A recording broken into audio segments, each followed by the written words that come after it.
ಜೀವನದಲ್ಲಿ ನಮ್ಮೆಲ್ಲರಿಗೂ ಒಂದಲ್ಲ ಒಂದು ಸಮಯದಲ್ಲಿ ಕಷ್ಟಗಳು, ನೋವುಗಳು, ಅಸಮಾಧಾನಗಳು ಬರುತ್ತವೆ.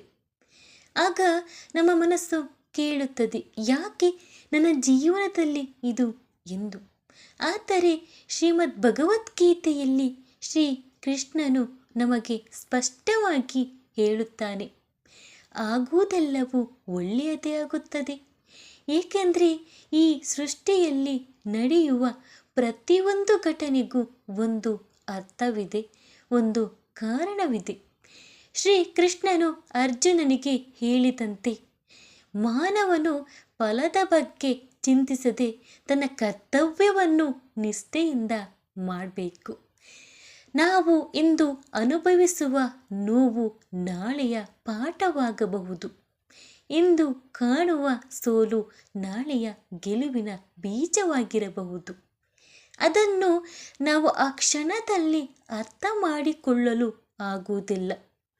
ಕೃಷ್ಣನು ನಮ್ಮನ್ನು ಸದಾ ನೆನಪಿಸುತ್ತಾನೆ, ಈ ಜೀವನ ಶಾಶ್ವತವಲ್ಲ, ದುಃಖವೂ ಶಾಶ್ವತವಲ್ಲ, ಸುಖವೂ ಶಾಶ್ವತವಲ್ಲ, ಎಲ್ಲವೂ ಬರುವುದು ಹೋಗುವುದು.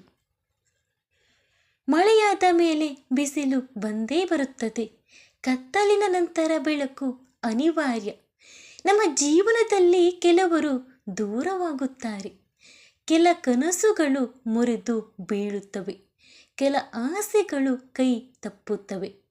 ಅದಕ್ಕೆ ನಾವು ದುಃಖ ಪಡುತ್ತೇವೆ.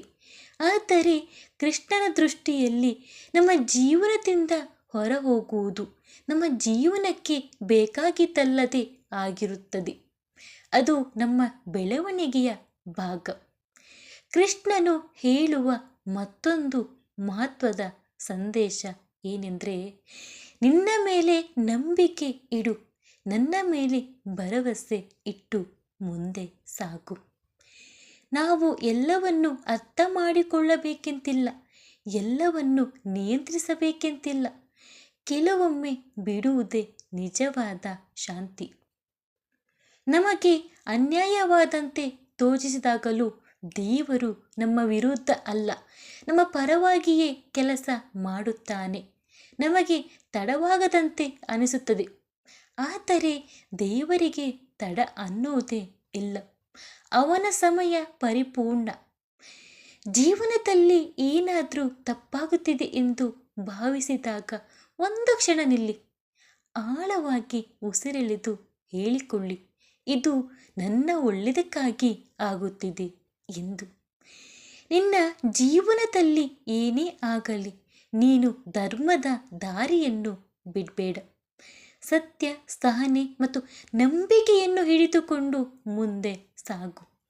ನಿನ್ನ ಹೃದಯ ಶುದ್ಧವಾಗಿದ್ದರೆ ನಾನು ಯಾವಾಗಲೂ ನಿನ್ನ ಜೊತೆಯಿದ್ದೇನೆ ಎಂದು ಕೃಷ್ಣನು ಭರವಸೆ ನೀಡುತ್ತಾನೆ. ಶ್ರೀಕೃಷ್ಣನ ಮೇಲೆ ನಂಬಿಕೆ ಇಟ್ಟು ಧೈರ್ಯದಿಂದ ಮುಂದೆ ನಡೆದು ಹೋದರೆ ಒಂದು ದಿನ ಹಿಂದಿರುಗಿ ನೋಡಿದಾಗ ನಮಗೆ ತಿಳಿಯುತ್ತದೆ, ಆಗುವುದೆಲ್ಲವೂ ನಿಜವಾಗಿಯೂ ಒಳ್ಳೆಯದೇ ಆಗಿತ್ತು. ಜೈ ಶ್ರೀಕೃಷ್ಣ.